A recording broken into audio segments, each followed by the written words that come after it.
հարցի սկզբին։ Ինչը ելնելով այս հաշվառման եւ հաշվետվության առանձնահատկություններից բնականաբար չէր կարող ներառվել կիսամյակի կատարողականի մեջ եւ բնականաբար այդ չափով ունեցել է իր բացասական ազդեցությունը բյուջեի եկամուտների ընդհանուր կատարողականի վրա։ Բյուջեի միջոցների հաշվին ընթացիկ տարում 405.8 միլիարդ դրամի ծախսեր են կատարվել։ Այստեղ որպես կանոն ըստ Ատոմ Ջանջուղազյանի լինում են ծրագրերի ցածր կատարողականներ։ Ծախսերի կատարողականի վրա կարող է ազդել որոշ ծրագրերի իրականացման հետաձգումը, որը հասցնում է նախատեսված միջոցների օգտագործման շեղումների։ 45 միլիարդ դրամի ծախս չի կատարվել։ Փորձը ցույց է տալիս, որ տարվա համար ծախսերի շեղումը ծրագրային ցուցանիշից կազմում է 2,5-3% միջակայքում ընդհանուր ծախսերի ցուցանիշից, որը հիմնականում արդյունք է լինում ծրագրերի գծով արկա տնտեսումների, ինչպես հայտնի է, մրցույթների, տարբեր տեսակի գործառնությունների արդյունքում կարող են նաև ձևավորվել որոշակի տնտեսումներ եւ որոշ դեպքերում չեն բացառվում նաև այնպիսի վիճակներ, երբ պարզապես որևէ ծրագրի կատարում հետաձգվում է կամ գտնվում է աննպատակարար։ Բյուջեն կատարվել է շուրջ 6.6 միլիարդ դրամ պակասուրդով նախատեսված 56.3 միլիարդ դրամի դիմաց։ Շեղումը պայմանավորված է նրանով, որ բյուջեի ազատ միջոցներից նախատեսված 56.9 միլիարդ դրամից օգտագործվել է ընդամենը 18 միլիարդը։ Արտաքին աղբյուրներից նախատեսված 22.9 միլիարդ դրամի վարկային միջոցներից ստացվել է 9 միլիարդ դրամը։ Արմինե Պետրոսյան, Ռոմիկ Խաչատրյան, Հայլուր։ Իրանը հերթական անգամ զգուշացնում է Թուրքիային Սիրիայի ներքին գործերին միջամտելու հետևանքների մասին։ Իրանն ու Սիրիան անբաժան դաշնակից պետություններ են, շեշտում է Թեհրանն ու խոստանում ցանկացած պարագայում աջակցել բարեկամ պետությանը։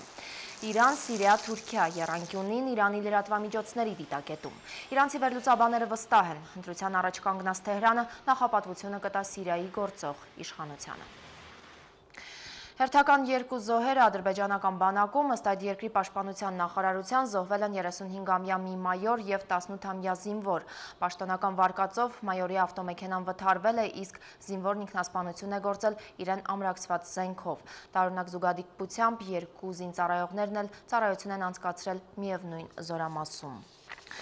Իրավիճակը սրվել է Կոսովոյում, տեղացի սերբերը հրդեհել են Սերբիայի և Կոսովոյի վարչական սահմանին տեղակայված Յարինե անցագրային կետը։ Բռնարարքն իրականացվել է այն բանից հետո, երբ Պրիշտինայի իշխանությունը հայտարարել էր, թե Կոսովոյի հատուկ ջոկատայիններ հսկողություն են սահմանել Յարինեյում Պրիշտինային հրահանգը կատարելու և Սերբիայից ապրանքների ներմուծումը կանխելու համար։ Հրդեհով տեղացի սերբերը չեն սահմանափակվել, ոստիկանների և ՆԱՏՕ-ի խաղաղապահների հետ բախումներում վիրավորվել է 3 երիտասարդ։ Անցագրային կետերում ուժի կիրառմամբ հսկողություն սահմանելու Կոսովոյի իշխանության փորձը խստորեն դատապարտել են Միացյալ Նահանգներն ու Եվրամիությունը, Բելգրադը պահանջել է Կոսովոյի հյուսիսում տիրող դրությունը քննարկել ՄԱԿ-ի արտահերթ նիստի ընթացքում։ Խոհարարական փառատոն Մեքսիկայում շուրջ 3000 մարդ է համտեսել Լատինական Ամերիկայի տարբեր երկրները ներկայացնող խոհարարների համատեղ աշխատանքը։ 50 մետր երկարությամբ և 650 կիլոգրամ քաշով ավանդական սենդվիչը այլևս ամենամեծն է աշխարհում։ Ռեկորդը գրանցելուց հետո տարբեր միջուկներով լցոնված սենդվիչը շատ արագ անհետացել է։ Ի տարբերություն մեքսիկացիների, որ անվնաս վայելել են սենդվիչը, Թուրքիայում հանգստացող օտարերկրացիները հերթական անգամ հուսախաբ են եղել։ Սննդային թունավորման ախտանիշով Ալանյայում հոսպիտալացվել է մոտ 200 մարդ, նրանցից 98-ը Ռուսաստանի քաղաքացիներ։ Զանգվածային թունավորման պատճառը դեռևս անհայտ է, հիմնական կասկածը ջուրն է, այժմ և խմելու և հյուրանոցի բոլոր լողավազանների նմուշներն ուղարկվել են քննության։ Իդեպ սա զբոսաշրջիկների զանգվածային թունավորման առաջին դեպքը չէ, օրինակ մայիսի 27-ին անորակ ալկոհոլից թունավորված 20 ռուս զբոսաշրջիկներից 5-ը մահացան։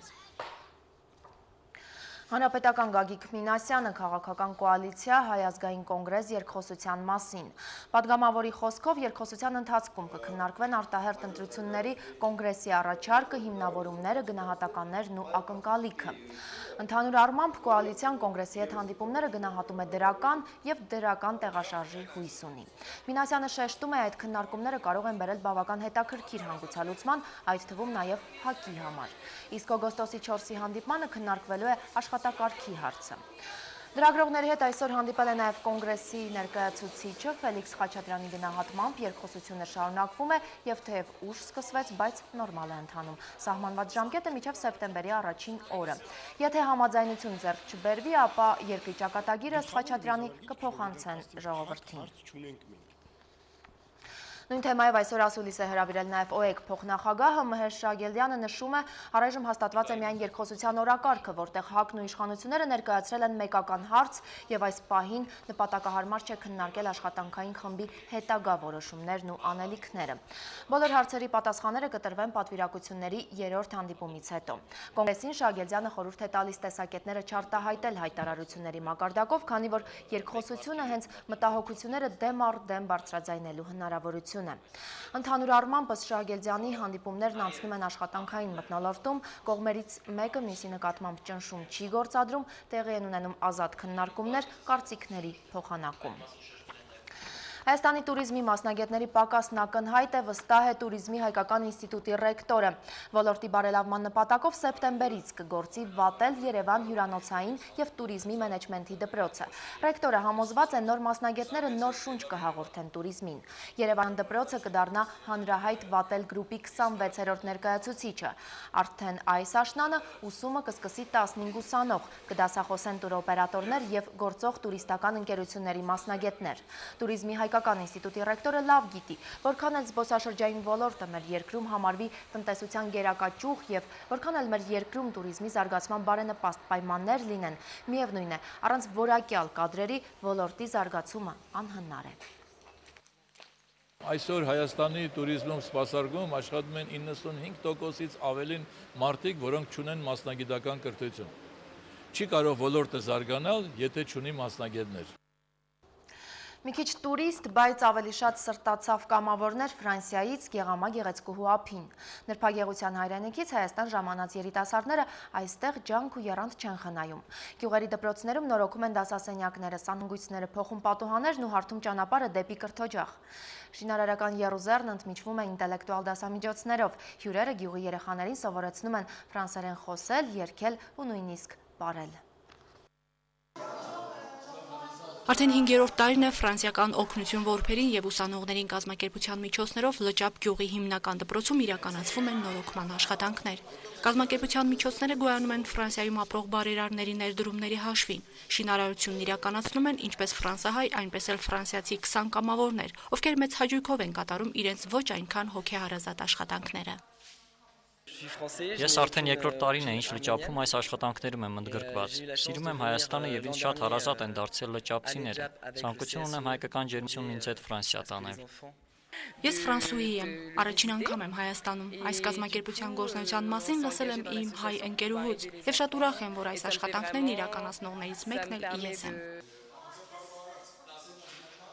Նախորդ տարիների ընթացքում Լճապի միջնակարգ դպրոցում կամավորների կողմից հիմնանորոգվել է 10 դասասենյակ, 4 սանհանգույց, դպրոցի մուտքի մասը, հատկապես տարրական դասարաններում փոխվել է 28 պատուհան։ Երիտասարդների խորհուրդներով աջակցում են տեղացի շինարարները։ Ես իմ համար այրասենություն արդեն, որտեղ ես հայ եմ, Ֆրանսիայից եկած, հաճույք եմ զգում միշտ որ այստեղ եմ գալիս, շատ ուրախ ենք, որ կարանք այս դպրոցին, Լճապի դպրոցին ինչպես որ գործ անենք օգնենք։ Բացի շինարարությունից ֆրանսիացի կամավորները դպրոցի ներսում կազմակերպում են նաև գյուղի տարբեր տարիքի դպրոցականների ազատ ժամանցը։ Ձերքի աշխատանք ենք սովորացնում իրանց, ֆրանսերենի դասեր, հայկական երգեր, ֆրանսական երգեր, նոր խաղեր, որ մեր մոտ ենք խաղում, իրանց հետ ենք իրանց սովորացնում ենք եւ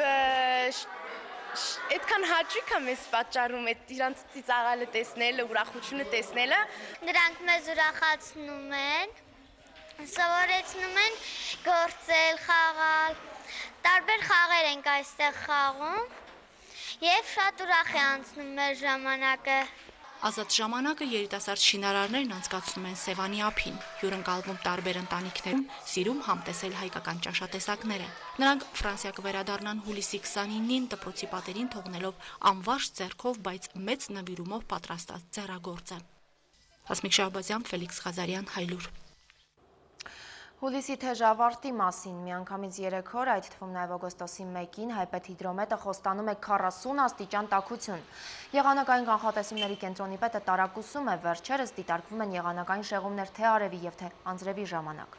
Իդեպ վերջին անգամ ջերմաչափը գերազանցել է 40 աստիճանը 2003-ին։ Այնպես որ կրեք բաց երանգների հագուստ, օգտագործեք շատ հեղուկ և հնարավորինս խուսափեք արևի ուղիղ ճառագայթներից։ Հայպեթհիդրոմետը եղանակի հաճելի փոփոխություն է կանխատեսում միայն օգոստոսի 5-ից, երբ ջերմաստիճանը կտատանվի 34-ից 36-ի միջև։ Եվ դարձյալ մեր հերոսների մասին։ Ուշ երեկոյան օլիմպիական կրկնակի և աշխարհի նորընծա հայ չեմպիոնները վերադարձան հայրենիք։ Թիմային առաջնությունում այս աննախադեպ հաղթանակով մեր շախմատիստները Հայաստանը կանգնեցրեցին հզորագույնների կողքին և հռչակեցին ամենաիմաստուն պետություն։